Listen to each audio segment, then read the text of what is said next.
రేవంత్ రెడ్డి పరిపాలన ఎట్లా ఉంది? 10 నెలల ఎట్లా ఉంది అనుకుంటారు? తెచ్చుకున్న తెలంగాణ 10 సంవత్సరాలలో కేసీఆర్ నిర్వాకం తర్వాత ఈ 10 నెలల్లో 1000 టైమ్స్ బెటర్. 1000 రెట్లు. ఎందుకు అంటే కేసీఆర్ చేసినటువంటి పరిపాలన అసలు స్వయం పాలన, స్వాభిమానం, సామాజిక న్యాయం ఈ కాన్సెప్ట్ మీద తెచ్చిన తెలంగాణ అసలు ఈ స్వయం పాలన లేదు, స్వాభిమానం లేదు, అసలు ఏ సామాజిక న్యాయం లేకుండా పరిపాలించాడు. ఒకటి. నెంబర్ 2, కంప్లీట్గా ఫ్యామిలీ రూల్ చేసినాడు. ఫ్యామిలీ రూల్, కుటుంబ పాలన. తదుపరి డెవలప్మెంట్ వదిలేసేసి డెవలప్మెంట్ పేరుతో తనకు ఎక్కడైతే అవినీతి చేయడానికి ఆస్కారం ఉందో అవే కార్యక్రమాలు చేసినాడు. తను ఏ భూములైతే క్విడ్ ప్రో కింద తను లాభపడటానికి అవకాశం ఉందో ఆ పని చేసినాడు ఆయన.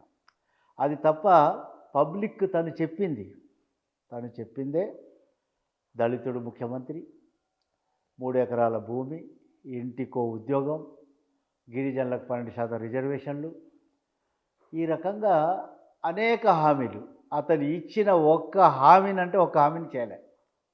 ఆ చేసిందల్లా కేవలం తనకు అవినీతి చేయడానికి ఆస్కారం ఉన్నటువంటి యొక్క మిషన్ కమిషన్ భగీరథ కాక. కానీ ఇక్కడ మీరు అంటే కాంగ్రెస్ నాయకులు చాలామంది మాట్లాడుతున్నది 10 సంవత్సరాలలో కేసీఆర్ ఏం చేయకుండానే ఇన్ని లక్షల కోట్ల బడ్జెట్ అయిందా?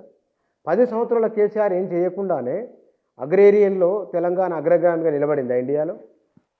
అగ్రగామి లేదు, ఏమీ లేదు. ఇది కేవలం అంకెల గారడి. KCR is the master and principal of Goebbels college. KCR title నేను ఇస్తున్నా. ఎందుకంటే కేసీఆర్కి చాలా దగ్గరుండి నేను చూసిన, కేసీఆర్తో రాజకీయ సహవాసం చేసిన చాలా రోజులు. తెలంగాణ గురించి ఇక్కడ నేను ఒక విషయాన్ని ప్రజలకు తెలియజేయాలా. అది తెలియజేయకుండా మాత్రం నా మీద తప్పు అవుతుంది. ఎందుకు అంటే కేసీఆర్ యాక్చువల్లీ తెలంగాణ రావాలని కేసీఆర్కి లేదు. ఇది నిజంగా ఘంటాపథంగా చెప్పగలుగుతా. కేసీఆర్ కేవలం తెలంగాణ బూచి చూయించి ఆంధ్రులను భయపెట్టి డబ్బులు వసూలు చేయాలా ఒకటి. రెండవది సమైక్యాంధ్రకు ముఖ్యమంత్రి కావాలని. ఇది అతని హిడెన్ ఎజెండా.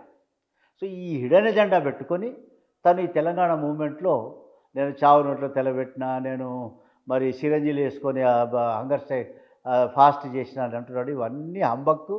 అతను చేసింది ఏమి లేదు. చేసింది నిజంగా ప్రాణాలు పోగొట్టుకున్నవాళ్ళు వాళ్ళు అసలు తెలంగాణ. కానీ మీరు దీనికి ఉదాహరణ ఎట్లా నేను చెప్పగలుగుతున్నానంటే, ఏ రోజైతే తెలంగాణలో తెలంగాణ రాష్ట్ర ఏర్పాటు బిల్లు పార్లమెంట్లో పెట్టినారో ఆ రోజు పారిపోయినాడు కేసీఆర్. తెలంగాణ బిల్లు పాస్ కాదు. ఆ రోజులో ఆ ఆంధ్రులు స్ప్రే కొట్టినారు. ఆ స్ప్రే కొట్టడానికి కూడా లగడపాటి రాజగోపాల్కి ఇన్స్టిగేట్ చేసింది కేసీఆర్. I'm witness. ఎందుకు అంటే లగడపాటి ఏదైతే కబ్జా చేసి వక్ఫ్ భూముల మీద ఫ్లాట్స్ ఎన్ని కట్టినాడో అవన్నీ కేసీఆర్కు ఇచ్చినాడు అతను. అప్పటి నుంచి వాళ్ళ సంబంధాలు. సో లగడపాటి స్ప్రే కొట్టడానికి ముఖ్య కారణం కేసీఆర్. అందుకనే అసలు వినండి, unbelievable statement. Yes this is my statement.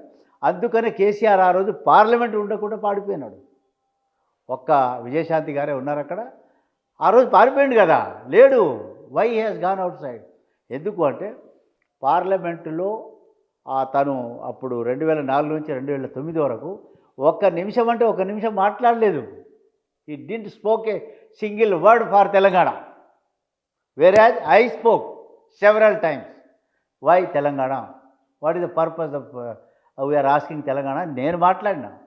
ఆ మాట్లాడడం వల్లే నన్ను చాలా ఇచ్చేసినాడు. సో నేను ఎందుకు ఇదంతా చెప్తున్నాను అంటే కేసీఆర్ని ఎక్స్పోజ్ చేయాలా. మళ్ళీ తోక ఆడిస్తున్నాడు ఇప్పుడు. ఆ తోకను కత్తిరించాలంటే రేవంత్ రెడ్డి సరైన మొగోడు అతనికి. రేవంత్ రెడ్డి ఈ 10 ఏళ్ళు అతను చేసిన నిర్వాకం ఏదైతే ఉందో అది ఈ 10 నెలల్లో, అంటే మేము చేసిన ఈ ప్రజాపాలనలో జరుగుతున్నది అంతగా చెప్పుకోలేకపోతున్నాం. అది ఇప్పుడు చెప్తున్నాము, ప్రజలు కూడా తెలుసుకోవాలి. ఏం చేసింది 10 నెలల్లో 22 లక్షల మందికి మరి లోన్ మాఫీ రుణమాఫీ చేసినాడు. 2 లక్షలు. ఎస్, 2 లక్షలు ఒకేసారి. ఇదే కేసీఆర్ అనేవాడు 1 లక్ష చేస్తానని ఒక 4 సార్లు ఇతను 4 టర్మ్స్లు ఇచ్చినాడు. అప్పటికే మళ్ళీ ఇంట్రెస్ట్ పెరిగిపోయి మళ్ళీ లక్ష ఇంట్రెస్ట్ అయిపోయింది. సో ఇదొకటి.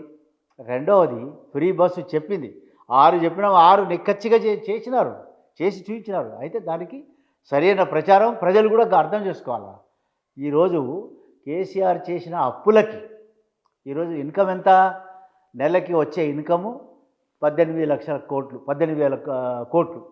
18,000 కోట్లలో 6.5-7 లక్షల వేల కోట్లేమో ఎస్టాబ్లిష్మెంట్ జీతాలకు పోతుంది, పెన్షన్స్కి. అదే రకంగా కేసీఆర్ కుంభముంచిన అవినీతితో ఏదైతే అప్పులు తెచ్చినాడో ఆ అప్పులకు ఇంట్రెస్టే 7,000 కోట్ల అప్పు ఇంట్రెస్ట్ కడుతున్నారు. మిగతా ఏముంది అంటే 13,500 కోట్లు అయిపోయింది. మిగతాది 3-4 లక్షల వేల కోట్లతోనే అభివృద్ధి. దాంట్లో కూడా చాలా చక్కగా డిసిప్లిన్గా ఎక్కడ అవినీతికి ఆస్కారం లేకుండా రేవంత్ రెడ్డి గారు వారి టీం, కాంగ్రెస్ ప్రజాపాలన, ఇందిరాగాంధీ పేరుతో ఈ పాలన, సోనియా గాంధీ యొక్క డైరెక్షన్లో, రాహుల్ గాంధీ డైరెక్షన్లో ఈ రేవంత్ రెడ్డి గారు చాలా చక్కగా చేస్తున్నారు.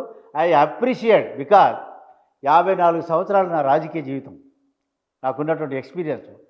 నేను కేసీఆర్ లాంటి వాడు అబద్ధాల కోరు, 100 బాగదులు, తను 100 బాగదులు ఏదైతే సంపాదించినారో, తన కుటుంబం ఏదైతే సంపాదించారో, ఏముండిందండి కేసీఆర్కి? నేను ఎమ్మెల్యే ఉన్నప్పుడు, మంత్రి ఉన్నప్పుడు KCR was nothing. He was only a vice president Andhra Pradesh youth Congress, sitting in Delhi. Ghulam Nabi Azad ఇంటి ముందు కూర్చొని దుబాయ్ పర్యటన చేసేవాడు కేసీఆర్, ఏమి లేకుండే. అటువంటి కేసీఆర్ ఈరోజు తన కుటుంబానికి ప్రతి ఒక్కడికి ఫామ్ హౌజులు, 2 ఫామ్ హౌజులు, దుబాయ్లో ఆస్తులు, అమెరికాలో ఆస్తులు, లండన్లో ఆస్తులు. ఎవడబ్బ సొమ్ము ఎక్కడి నుంచి వచ్చింది? పేద ప్రజల డబ్బు. ఇక్కడ అభివృద్ధి ఏమీ చేయలేదు. 3 ఎకరాల భూమి, 3 ఎకరాలు కూడా ఇవ్వలే, ఒక కుటుంబానికి కూడా ఇవ్వలేదు. ఇక్కడ అన్ని రకాలుగా ఉద్యోగాలు, ఇంటికో ఉద్యోగం ఇస్తున్నాడు. ఒక్కటైనా ఇంప్లిమెంట్ చేసినాడండి? ఒక హాస్టల్ సరిగ్గా నడిచిందండి? ఏమీ చేయకుండా. సో దీన్ని కంపేర్ చేయాలి. దయచేసి తెలంగాణ ప్రజలారా నేను రిక్వెస్ట్ చేస్తున్నా, బీయింగ్ మైసెల్ఫ్ ఏ మరి senior most politician for 54 years my experience, ఒక స్టూడెంట్ లీడర్గా 18 ఏళ్ల వయసులో స్టార్ట్ చేసిన నేను మూమెంట్. ఒక సామాజిక వర్గం 10% జనాభా కలిగిన సామాజిక వర్గాన్ని షెడ్యూల్ ట్రైబ్స్గా గుర్తింపజేసి ఆ రోజుల్లోనే 76లోనే I got a parliament amendment with the support of Jaipal Reddy గారు. వారి సపోర్టుతో, వారి గురుత్వంలో నేను ఆ రోజుల్లోనే బ్రహ్మానంద రెడ్డి గారు అక్కడ